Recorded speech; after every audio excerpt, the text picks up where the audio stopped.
دو چیزوں کا ہمارے لوگوں کو شوق ہے، ایک ٹیسٹ کا اور ایک ٹیکا لگوانے کا. وہ لازمی لگوانا، وہ بھی لگوانا ہے. وہ ڈاکٹر صاحب ہم دوائیاں دے رہے ہوتے ہیں تو کہتے ہیں اگر کوئی ٹیکا ہے تو وہ دے دیں. وہ زیادہ بہتر. ان کو پھر سمجھانا پڑتا ہے کہ دیکھو ٹیکا ہر چیز کا علاج نہیں ہوتا. سو آئیدر وے. سو سر ایسا ہے کہ ہسبینڈ کے لیے یوزلی سیمن انالیسس بہت ہوتا ہے. ہمیں آئیڈیا مل جاتا ہے، کلو مل جاتا ہے.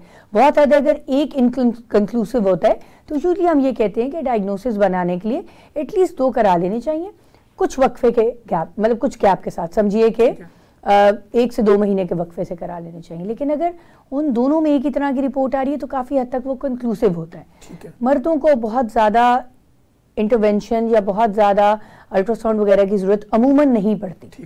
ایٹ ٹائمز یہ ضرور ہوتا ہے کہ بہت ویک ہیں اور ایگزامینیشن میں فیل ہوا کہ ان کی جو بلڈ ویسلز ہیں انہوں نے گچھا بنا دیے ان کے ٹیسٹیکلز کے اراؤنڈ، جس کو ہماری زبان میں ویریکوز وینز کہتے ہیں. ایسا کوئی صورتحال ہو تو کبھی کبھار کنسلٹنٹ جو ہیں وہ الٹرا ساؤنڈ کرا لیتے ہیں، ان کو تھوڑا سا ہیلپ آؤٹ ہو جائے تو، ورنہ یوزلی دیٹ از مور دین انف. مرد کے لیے مرد کے لیے ایٹ ٹائمز مرد کے ہارمونز کرانے پڑ جاتے ہیں، وہ بھی کم ہے. لیکن ہاں ایزوسپرمیا یعنی کہ سپرم 0 آ رہے ہیں، ٹھیک ہے، پھر کچھ بلڈ ٹیسٹ ایڈوائز کیے جا سکتے ہیں. یا سپرم کمزور ہو گئے یا بہت کمزور ہو گئے، سپرم بہت کمزور ہیں تب کچھ ہارمونز چیک ہوتے ہیں. ٹھیک ہو گیا. یہ ہو گیا ہسبینڈ کے ٹیسٹ. وائف کے آ جائیے تو وائف کے لیے usually T V S is a very good test. ٹھیک ہے.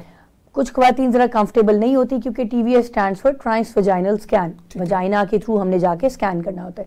اگر وہ خواتین ریلکٹنٹ ہوتی ہیں ان کو کاؤنسل ضرور کرتے ہیں اور 99% کاؤنسل ہو جاتی ہیں، بیکاز ٹی وی ایس میں جو پکچر نظر آتی ہے وہ پیلوک میں اس طرح نہیں نظر آتی.